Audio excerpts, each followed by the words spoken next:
Bonjour tout le monde, c'est Roxy et aujourd'hui on va parler d'un thème que j'adore, les citadelles. Qu'est-ce que c'est une citadelle et pourquoi les bitcoiners on est fascinés par ce concept? L'idée de la citadelle c'est très vieux. Si on regarde un peu les romans de science-fiction ou même médiéval, on a toujours cette idée de cette forteresse impénétrable où à l'intérieur on pourra créer, développer, survivre, prospérer. Pour les bitcoiners, le principe des citadelles, c'est un petit peu pareil en fait. On se dit que si demain, on a malheureusement ce qu'on pense, à savoir des hyperinflations, des famines, des crises et un vrai bordel économique, et ben en fait, on considère qu'il y aura des endroits sur Terre où Bitcoin va vraiment être adopté, des villes forteresses vont être développées, des communautés locales Bitcoin vont être développées et toutes ces petites parcelles dans le monde vont terminer par être des citadelles. Alors évidemment, vous comprenez bien qu'on parle là du folklore imaginaire des bitcoiners, hein, ce qui est toujours très intéressant à regarder. Et dans cette vidéo, j'ai envie de vous amener sur qu'est-ce que je pense va être ma citadelle, qu'est-ce que je recherche quand on parle citadelle, et des petits exemples de qu'est-ce qui se pense dans cet imaginaire collectif de la création des futures villes Bitcoin. Vous pensez citadelle, vous imaginez tout de suite plusieurs choses. Grande forteresse, des murs, des entrées sécurisées, de quoi se défendre contre les assaillants. Vous pensez peut-être également la Bitcoin City du Salvador, qui du coup a fait toutes les lois et les juridictions pour que ça soit parfait pour les bitcoiners, et maintenant on va créer une ville de nulle part. On peut penser récemment 3 nouvelles îles qui ont accepté Bitcoin en tant que monnaie légale, ou du moins qui vont le faire, aux Caraïbes, Madores, je pense au Portugal, enfin au-dessus des îles Caraïbes, et une autre île au large de l'Honduras de mémoire. C'est finalement ces îles qui pourraient être considérées clairement comme des paradis fiscaux, je pense, parce qu'ils nous disent zéro taxe et ils veulent qu'on vienne principalement pour ça, pourront être peut-être plus tard des citadelles.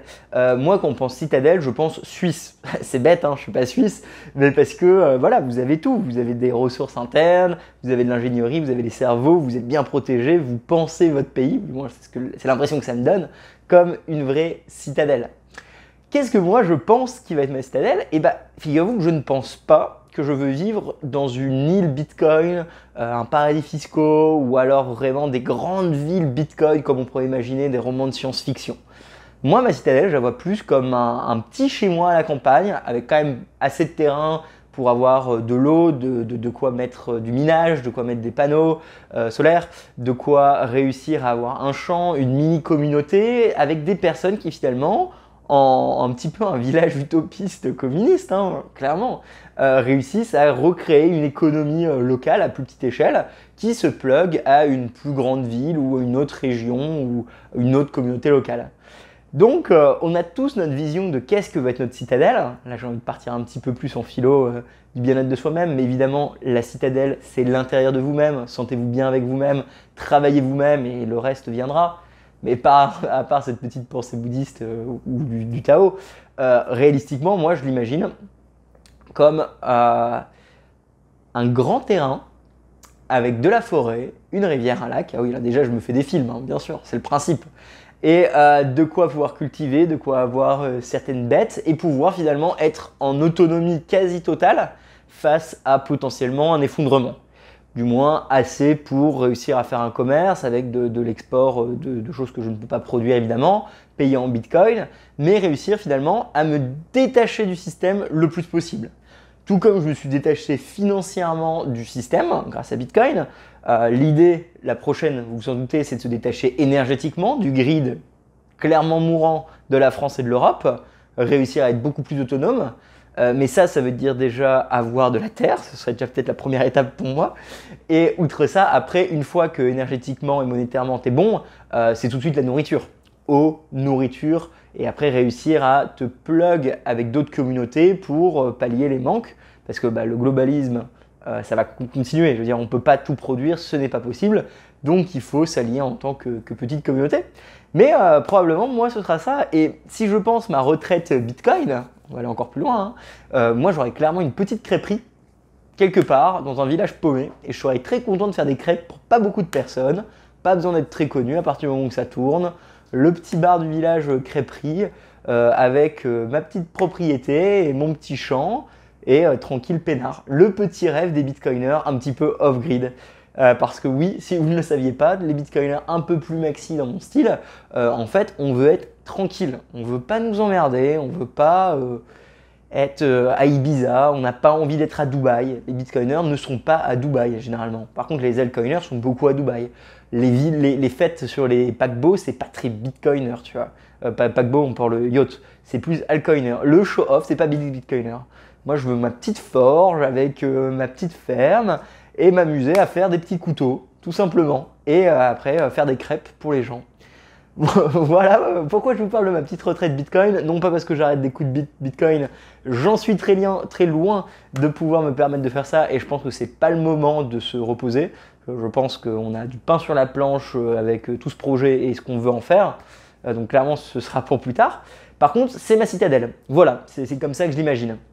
Je ne sais pas quand est-ce que je pourrai l'avoir, je ne sais pas comment ça va être créé, progressivement, petit à petit, mais c'est ça. J'ai d'autres personnes que je connais qui sont parties créer leur propre citadelle ailleurs, que ce soit en Suisse, que ce soit dans des comtés, des contos, ou que ce soit à Andorre, ou même au Salvador. Beaucoup de Français, ou un certain nombre de personnes, du moins internationales bitcoiners, partent au Salvador pour acheter une terre là-bas, pour créer une petite auberge et créer leur petite citadelle dans une communauté. Bitcoin Beach, c'est un exemple parfait d'une communauté qui crée et grossit entre elles pour pouvoir survivre si jamais tout s'écroule. On peut penser la Suisse et évidemment Neuchâtel.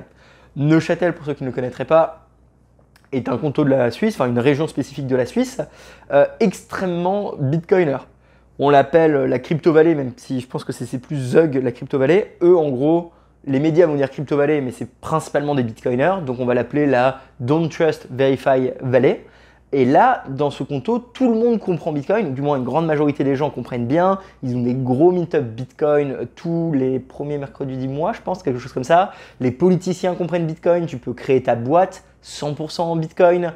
Tu as peu de taxes, évidemment. Il y a une vraie aide administrative si tu utilises Bitcoin. Ils te demandent quel compte bancaire tu as utilisé pour créer la boîte. Tu rayes, tu mets une Xpub et les gens vont comprendre. Donc en fait, les citadelles, c'est également un endroit pour les bitcoiners où on sera compris. Un endroit où on pourra utiliser nos bitcoins non KYC, un endroit où finalement notre loi, et quand je dis notre loi, je parle de la loi du cyberespace, vendue par les cypherpunks, la loi de la confiance sur Internet par rapport à ton pseudonyme, la loi du consensus bitcoin, sont finalement respectées au-dessus de tout.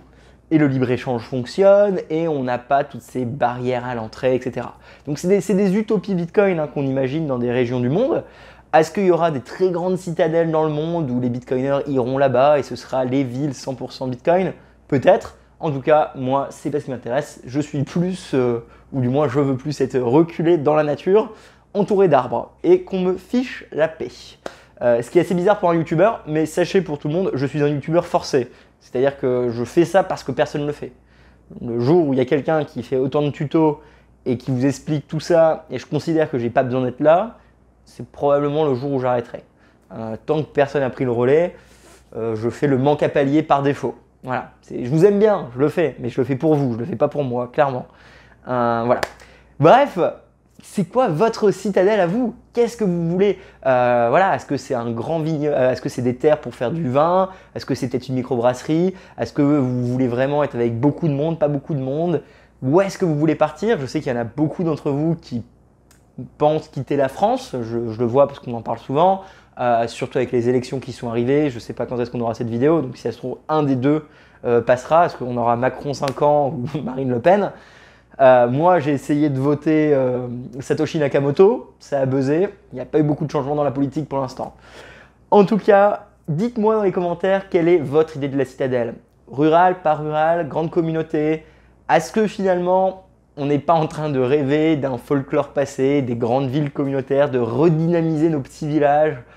Je ne sais pas. Mais en tout cas, sachez que si vous vous demandez pourquoi ce magazine, c'est Citadel 21, pourquoi on va à la Bitcoin Cyber City, pourquoi il y a tout qui est en fait Citadel, il y a beaucoup de choses qui s'appellent Citadel, moi-même dans mon contenu y compris, c'est parce que on pense que c'est un endroit où on sera en sécurité, on pense que c'est un endroit où on sera libre de faire ce qu'on veut, et il n'y aura pas de mafia. Quand je dis mafia, je pense évidemment au gouvernement, qui vont nous estorquer pour ne pas être mis en prison. C'est un rêve idéal du crypto-anarchiste et forcément les citadelles rentrent dans ce folklore. Voilà, petite vidéo pour vous expliquer un petit peu la mythologie Bitcoin. En tout cas, j'espère qu'elle vous a plu. Merci à vous de continuer à soutenir ce projet, likez, partagez. En principe, quand ça sort, je suis de retour dans notre grande citadelle française. Et du coup, vous pouvez vous attendre très prochainement à plein de nouvelles vidéos, des nouveaux formats, probablement des quiz. On va peut-être essayer de relancer les lives et également des interviews. Je vous fais un gros bisou. N'hésitez pas à aller sur l'académie si elle est déjà sortie pour apprendre à mieux utiliser Bitcoin. En attendant, continuez à construire, continuez à vous éduquer, vous êtes les meilleurs. On se retrouve à la citadelle. Et n'oubliez pas, comme je disais en poster, aux portes de la citadelle, il vous faudra vos clés privées. Parce que clairement, vous n'allez pas rentrer avec du fiat. Voilà! Merci d'avoir écouté la vidéo. Pour nous suivre sur les réseaux, c'est Découvre Bitcoin. Un grand merci aux Patreon, aux personnes qui font des donations ou qui nous soutiennent via le e-commerce pour qu'on puisse continuer à fournir des formations, tutoriels et interviews gratuites en 3 langues. Pour plus d'informations sur Bitcoin ou pour n'importe quelle autre question, rendez-vous directement sur www.découvrebitcoin.com. On se retrouve pour la prochaine vidéo. À bientôt les amis!